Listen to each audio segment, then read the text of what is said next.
이번 대선에서도 가짜 뉴스가 어김없이 등장하고 있습니다. 이번에 등장한 사람은 민주당 국회의원입니다.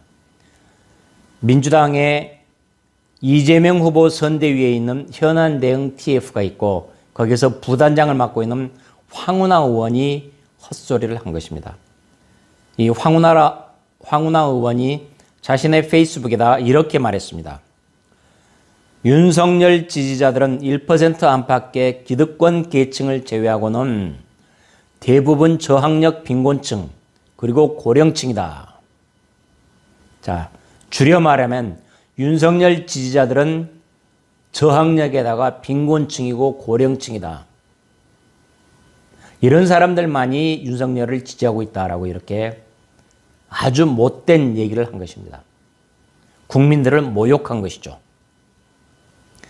자, 이 얘기를 페이스북에 올렸다가 이게 논란이 되자 지웠습니다. 지우면서 말을 올렸는데 그 올린 말이 또 논란을 불러일으켰습니다. 잘못된 표현을 또 썼습니다. 뭐라고 했냐면요. 보수 성향 유권자에 대한 일반론적인 해석이다. 라고 이런 헛소리를 했는데 결국은 처음에 자기가 말했던 내용이 옳았다라는 것을 계속해서 얘기한 것입니다. 아니, 보수 성향 유권자들은 원래 이렇다. 라고 지금 사람들을 얘기를 한 것입니다. 보수 성향 유권자가 뭐가 어때서? 그래서 빈곤층이고 고령층이면 전부 다 보수다. 보수 성향이다. 이런 말이라는 얘기입니까? 그게 가짜 뉴스라는 거 말씀드리겠습니다.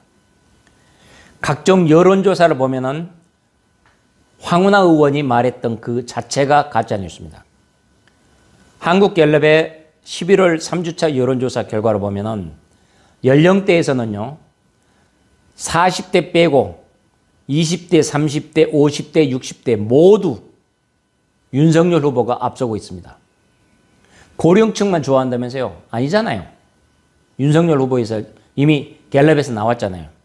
또 빈곤층이 그런다면서요? 아니잖아요. 실제 당시 여론조사에서는 생활 정도 같이 측정을 했었는데 상중하 모든 계층에서도 윤석열 후보가 앞서고 있는 것으로 나타났습니다. 이렇게 황운하 의원의 발언은 명백한 가짜뉴스라는 것이 드러났습니다. 현재 국민들이 민주당을 외면하고 윤석열 후보를 지지하는 가장 핵심적인 원인은 뭐라고 생각하십니까? 바로 경제 문제, 특히 부동산 폭등에 따른 살인적인 생활 환경 때문일 것입니다. 부동산 실정이 가장 큰 원인인데도 이것을 마치 그게 아니고 못 살고 나이 들어서 그래서 윤석열 지지도가 높은 거야.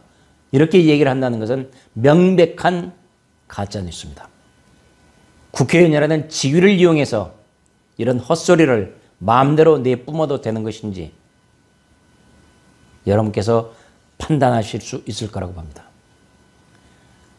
또 국민들이 그런 거짓말 선동에 놀아날 것이다 라고 생각해서 무책임하게 한다는 것, 이거는 역시 심각한 국민 모욕입니다. 사실 국민을 모욕했던 민주당의 이런 망언이 처음은 아니죠. 여러분 잘 아시는 이런 망언이 생각날 겁니다. 60대 이상 70대는 투표 안 해도 괜찮다. 옛날 민주당 후보가 그랬었죠. 되지도 않는 얘기 했던 거 잘 기억하실 겁니다. 민주당의 이런 못된 망언 습성, 습벽, 이제 선거 때가 되니까 다시 또 재발하는 것 같습니다. 정치를 올바르게 만들고 대한민국을 바르게 세워나가는 것은 결국 국민들의 투표입니다. 국민들의 한 표 한 표가 대한민국을 바로 세워나갑니다. 황운하 의원 같은 이런 망언들 여러분께서 반드시 응징을 해야만 대한민국은 좀 더 올바른 나라로 발전할 것입니다.